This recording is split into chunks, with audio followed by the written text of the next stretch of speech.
центъра на София е най-горещото място, студентски град, което се води за един от големите центрове на София. Тук сме се събрали по повод.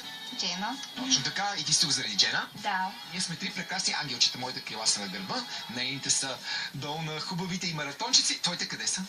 В сърцето. Лили направо как го каза. Дай 5. Много добре го каза. Добре, място в сърцето за какво още има? За музика, за любов и много други неща.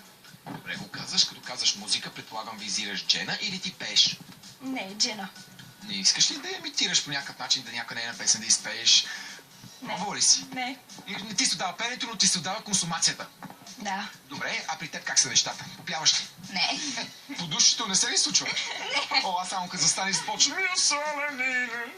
Си пея, съседите удрят тук, това, че не ме не ми пука, забавлявам се. Значи вие двете само слушате музика. А може да танцувате? Да. Малко по-късно, когато започне самото мероприятие, искам да ви видя, че танцувате. И двете ръце горе. Добре. Обещавате ли? Да. Добре, благодаря. То предполагаме за мен този път. Не. Не ли? Не. Ти сериозно ли? Да. Има 3 рози, едната поне. Не. Добре. Няма да видите какво съм и мен ме няма и на тези снимки. Така, това е Джена, някой нарисува. Кой? Аз. А ти си художник. Да. Добре, може да ти се... Следващия път, когато има пак нещо свързано с някой изпълнител, където аз присъствам, постарай се така отдели 1 час от време, не, 5 минути от времето си нарисуй нещо за мен, моля те. Може. Обещаваш ли? Да. Пред камерата? Да, Ей, това е. обещавам. Докъде стигнахме в заедно жити и започвам да си просят цветя, картини, рисунки. Това е. Да си водиш нещо време, толкова неблагодарна професия. Трябва да се превратираме. Ето и оператор ще поземем, ще станем един дует ще направим. Ще ни се получи ли според теб? Може би.